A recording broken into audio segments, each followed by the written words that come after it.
Да, Адилет Акматалиев, я являюсь заместителем генерального директора Альянс Алтын. Мы работаем в сфере представителей сферы недропользования Кыргызской Республики. Я был в группе по социальным аспектам развития. Такие встречи мы считаем, что нужно проводить на системной основе. И хотел бы выразить благодарность структурам ООН за организацию такой возможности и диалога с структурами ООН, между структурами ООН и частным сектором.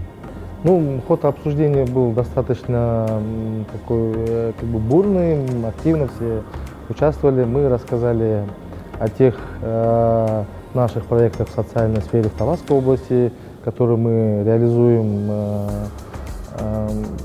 через наш фонд развития Таласской области. Ольга Медуева, я представляю компанию проектно-исследовательский центр «Кинтоу». Мы готовим проекты для горнорудных предприятий, технические проекты, геологоразведочный проект, ну и, как обычно, к ним есть раздел охраны окружающей среды, поэтому мне было интересно сегодня присутствовать. Ну, сам процесс, во-первых, есть модераторы, которые нам делают небольшие подсказки, в каком русле нам двигаться. Были представители бизнеса, что было для меня очень близко. Мы обсуждали вопросы управления отходами, тоже очень близкая для меня тема. И также были представители ООН, которые тоже рассказали о тех проектах, которые уже реализуются в нашей стране. Было интересно услышать опыт других компаний. Приятно слышать, что у нас компании все-таки развиваются зеленой экономики, есть интересные проекты.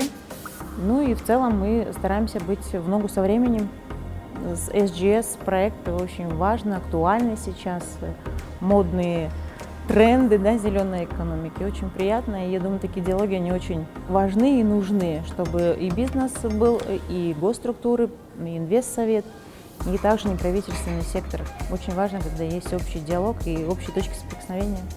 Однозначно, спасибо большое организаторам. Это отличная платформа, где бизнес может сделать предложение своим идеям на ближайшие 5 лет. И система ООН как раз-таки, она может реализовать, возможно, некоторые потребности, нужды, которые у нас существуют. И вот здесь важен комплексный подход, не только система ООН. Это и бизнес, это и люди, гражданское общество, и государства, которые вместе могут приблизить нас к достижению целей устойчивого развития. Если говорить о той группе, в которой мы работали, это именно зеленое социально-экономическое развитие страны, то очень много было идей касательно коммуникационной платформы и того, чтобы это вылилось в результат, чтобы мы начали говорить о том, какие проблемы существуют, как можно, например, субсидировать зеленый бизнес, как можно помогать ему. И здесь система ООН может помочь и информационно, и образовательно, и, возможно, где-то дать критерии, рекомендации к правительству, чтобы мы вместе с вами смогли разработать рамочное положение, которое приведет нас к целям устойчивого развития 2030. Гульнара Ускинбаева, президент Ассоциации поставщиков Кыргызстана. Мы в нашей ассоциации членами являются как наши местные производители, в основном пищевая промышленность, так и импортеры продуктов питания и товаров первой необходимости. И позволил высказать бизнесу свои точки зрения на процессы, происходящие в стране, которые запущены правительством Кыргызской Республики при поддержке ООН, да, вот при реализации вот этого плана достижения целей тысячелетия.